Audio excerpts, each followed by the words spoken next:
Yo, what's going on, guys? Welcome back to the channel.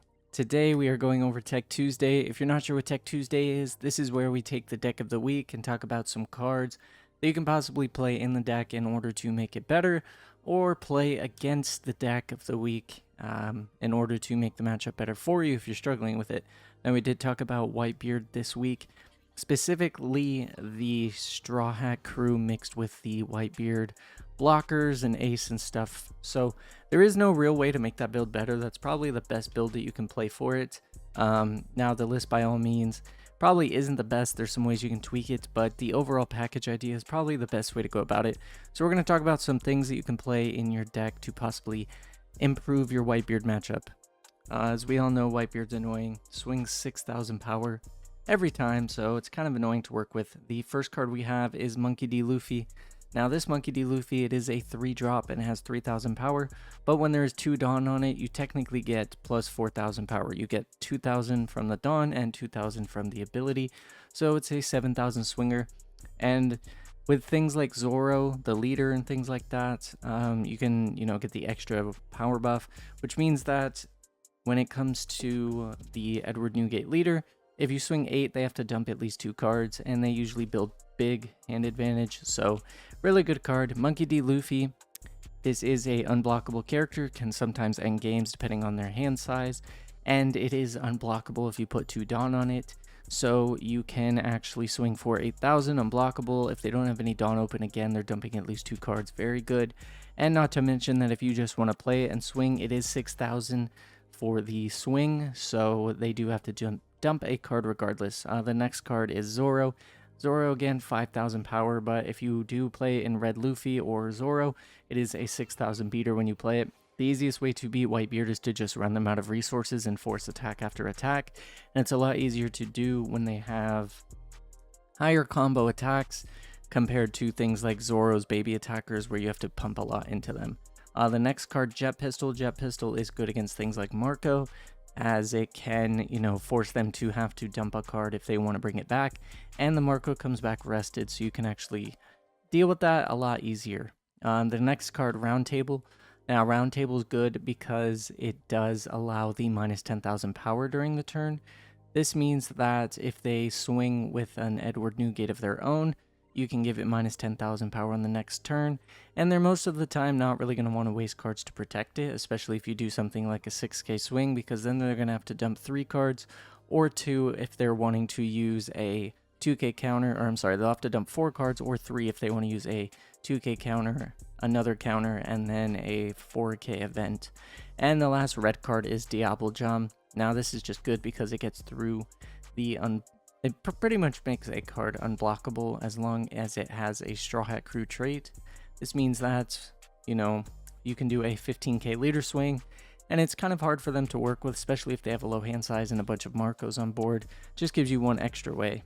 For purple is kind of tough. I couldn't think of too many cards. You do have Minotaur. Now, Minotaur, it does, when it's KO'd, you do get to Rampadon. The only reason I had it in here is for the double attack, as it just can apply some of that extra pressure for Whitebeard to deal with.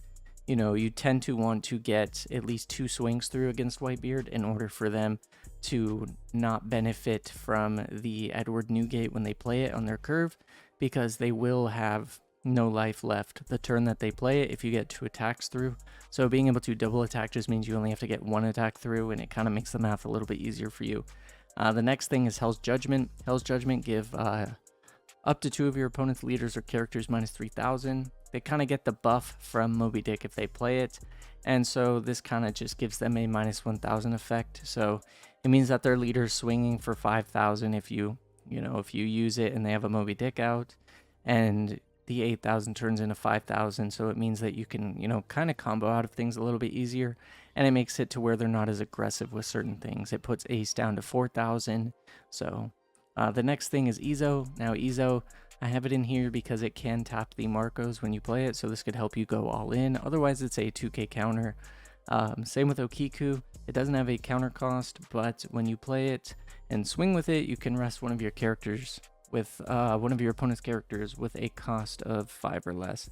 So this means that you can tap the Marcos, just make your life a lot easier. You can also tap some of the big bodies that might play, And same with X Drake. If they do let a Marco get KO'd and bring it back, you can just play the X Drake, put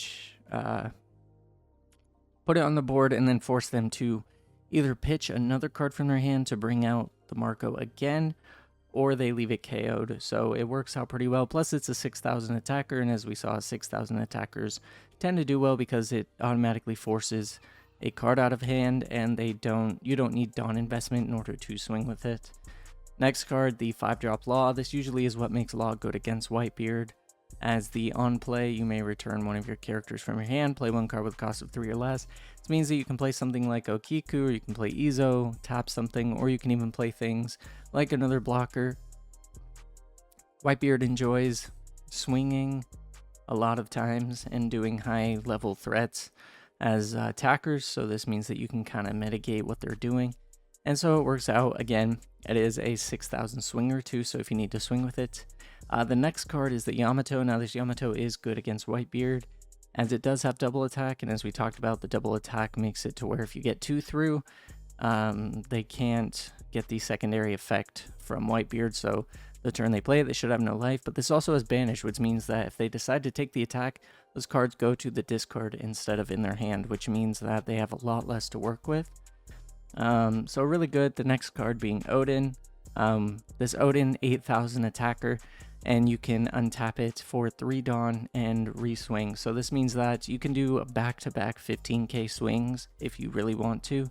And this means that when you do, your opponent really has to think about what they want to, how they want to respond to it. So they have to dump a lot of cards to protect against it, as well as having an on KO effect. So if it's KO'd, you can actually bring out something like the Okiku or the Izo if you're wanting to, tap some characters. The next card, I'm not sure why I put it in twice. I meant to do a Draco Mihawk and then also the Doflamingo. But both of these are just good because they are high cost, high powered characters that when you play them, you can bottom deck a 7 cost or less. The Mihawk bottom decks the 7 or less, and then the Doflamingo puts it into hand. So this means that you can get a blocker off the board potentially, or some of their big attackers. And so this means that, you have a big threat for the following turn. Just really good. The next 4 cards, for black, we have Borsalino. Borsalino is really good as it has 6,000 power on your opponent's swings. So you can instantly block a swing from a Edward Newgate leader, and this also means that you can possibly not have to dump as many cards to protect it, but it also can't be KO'd by effects, so this means that it stays on the board. Very good. The next card being Kuzan. Now if you can get 2 Kuzan back to back, this means that you can KO a Whitebeard that they play, just kind of getting rid of a big threat, so everything works out well. And then with Ice Age, give one of your opponent's characters -5 for the turn. This makes math a little bit easier when you're trying to KO something if you don't have Kuzan out. This just means that, you can possibly Ice Age into leader effect with Smoker and then use Kobe, and just makes things a lot easier. And the last thing we have is the Sacred Jewel. Now with this card, you can trash a card in your hand, you choose one of your characters, and it can't be KO'd during the battle. So if they decide to go all in on a Kuzan and swing at it, you can just pitch a card, pay 1 Dawn, and it can't be KO'd. So they pretty much just let, all of their Dawn be used in order to kind of swing through. And you just said nope. And not to mention, especially with Kuzan, for instance, they have to drop at least 3 cards to stop a swing from it, as it does have 10,000 power. So it's kind of a good endgame type card. So overall, though, those are kind of the cards that I think could help you beat Whitebeard. Now, I'm not going to sit here and say that Whitebeard is an auto win when you play these cards. It just is something that could possibly help you because the math with Whitebeard is a little bit weird, with it having 6,000 power instead of the typical 5,000 for leaders. But overall, thank you guys so much for watching today's video. Hope you enjoyed. If you did, smash that like button, subscribe, turn on post notifications. Catch you guys in What to Buy Wednesday.